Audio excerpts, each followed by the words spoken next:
وہی ہے کہ جو کمزور ہو، جو شیر الہی ہو وہ تھک نہیں سکتا، جو تھکتا نہیں وہ سو نہیں سکتا۔ اب علی سوتا نہیں تھا، نشیریوں کی دلیلوں میں اضافے کا خطرہ تھا، کیونکہ اللہ نے قرآن میں کہہ دیا تھا لا تأخذہ سنۃ ولا نوم، مجھے نیند نہیں آتی، ادھر علی کو نیند نہیں آتی۔ اب آج قدرت ہے محمد میری توحید بچا، علی کو سلو، جس کی نیند ضمانت توحید بن جائے اسے محبت کی زبان میں علی کہتے ہیں، اس کی نیند توحید کی ضمانت بن گئی۔ وہ ایک رات کے لیے سویا اور اللہ نے اس کا نفس خرید لیا۔ اب موت آتی ہے نفس کو، اور علی کا نفس ہے اللہ کے پاس، اللہ کی مردیاں ہیں علی کے پاس۔ رضی اللہ بننا ہے تو علی کو راضی کرو، توجہ ہے یا نہیں آپ؟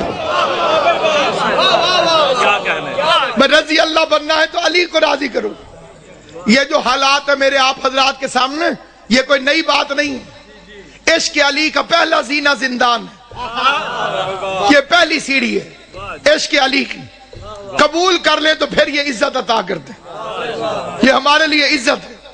1400 سال سے ہمارے لیے عزت ہے، نہ ہم لاوارث ہیں نہ ہمارا دین جھوٹا ہے۔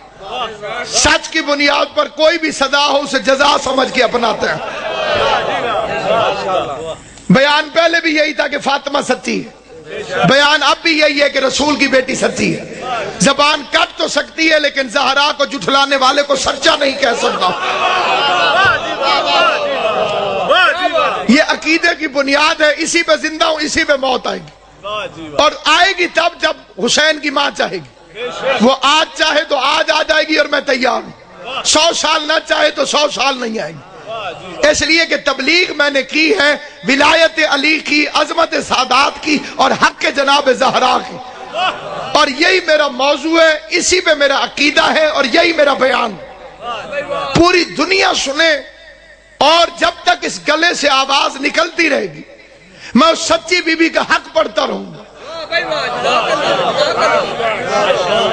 نفس خرید لیا علی کا خدا نے، رضائے خرید لی اللہ کی علی نے، سودا ہوا ہے باقاعدہ۔ عمران شاہ جی تشریف فرمائے سیالکوٹ سے، ان کا پلاٹ ہو مجھے پسند آ جائے، میں کو قبلہ 10 لاکھ کا دے دیں۔ میں نے سودا کر لیا، 10 لاکھ ان کے ہو گئے، پلاٹ میرا ہو گیا۔ اب میرے پاس 10 لاکھ نہیں ہے، ان کے پاس پلاٹ نہیں ہے۔ مثال اس لیے دی ہے تاکہ چھوٹے بچوں کو سمجھ آ جائے۔ بھائی میں نے 10 لاکھ کا مثال کے طور پر شادی سے پلاٹ لے لیا، پیسے دے دیے، پلاٹ لے لیا، قبضہ میرا ہو گیا، پیسے ان کے ہینڈ اوور ہو گئے۔ اب میرے پاس 10 لاکھ نہیں ہوں گے، ان کے پاس پلاٹ نہیں ہوگا۔ اب اگر کوئی میرے پاس آئے، مولوی صاحب 1 لاکھ روپیہ چاہیے، میں نے کہا آپ پہلے آتے، اب تو میں دے بیٹھا ہوں۔ شاہ جی کے پاس کوئی پلاٹ لینے گیا، انہوں نے فرمانا تھا پہلے آتے، اب تو سودا ہو گیا ہے۔ بندے مر گئے ہو کر کے اللہ راضی کرنے کے لیے،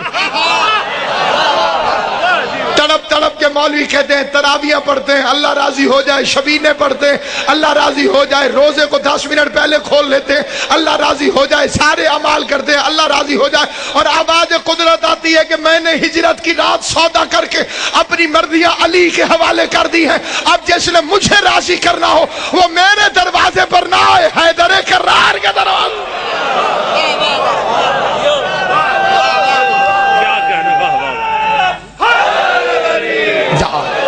اور جس سے زہرا راضی نہیں ہو اس سے علی راضی کیسے ہوگا؟ ہر بندہ چاہتا ہے کہ میرے پیر کے ساتھ رضی اللہ لگ جائے۔ رضی اللہ کا مطلب ہے خدایا اس سے راضی ہو جاؤ۔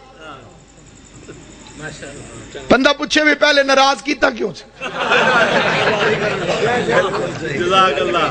غور ہے یا نہیں؟ پیر بنایا جاتا ہے کہ وہ اللہ کو ہم سے راضی کرے، اے الٹے پیر بخشوانے پہ گئے۔ توجہ ہے یا نہیں؟ بنایا پیر کہ یہ اللہ کو ہم سے راضی کرے گا، الٹا اس کے لیے دعا یا اللہ اس سے راضی ہو جائے۔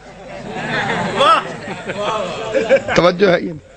پروردگارہ تو بھی میرے راضی ہو جا، رضی اللہ ہو جا، راضی ہو جا، راضی ہو جا، راضی ہو جا۔ دعائیں لے رہے ہیں الٹا مریدوں کی، جو بیچارہ ہماری دعا کا محتاج ہو وہ جنت میں کیسے لے کر جائے گا؟ بھئی یہ اللہ میاں راضی ہو جا اپیل ہی ہے، ضروری نہیں کہ منظور ہو۔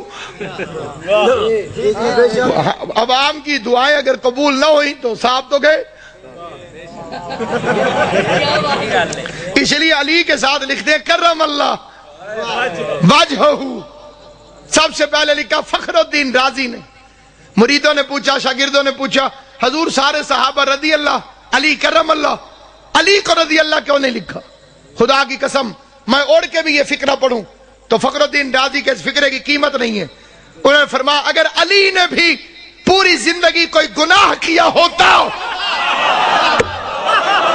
سلامت رہو، آباد و شاد رہو، سلامت رہو، اگر علی نے بھی پوری زندگی کوئی گناہ کیا ہوتا اور اللہ علی سے ناراض ہوا ہوتا تو تب میں علی کو رضی اللہ کہتا۔ چھوٹے بچوں کو سمجھانا پڑتا ہے، ان دو بچوں کی آپس میں کوئی لڑائی تو نہیں ہے، تو نہیں کوئی لڑائی، میں ہر 2 منٹ بعد کہوں تو راضی ہو جائے دن،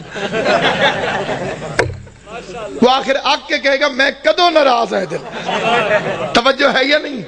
کائنات میں ایک ہی بادشاہ ہے علی، جس کے نام کے ساتھ مسلمانوں نے اس لیے کہا رضی اللہ نہیں کہ اس نے کبھی اللہ کو ناراض کیا ہی نہیں، کیونکہ اللہ ان سے ناراض ہوتا ہے جو بتوں کو پوجتے رہے ہوں، اللہ ان سے ناراض ہوتا ہے جو شراب پیتے رہے ہوں، اللہ ان سے ناراض ہوتا ہے جو 300 کی اونٹنی مصطفیٰ کو 900 بلیک میں فروخت کرتے رہے ہوں،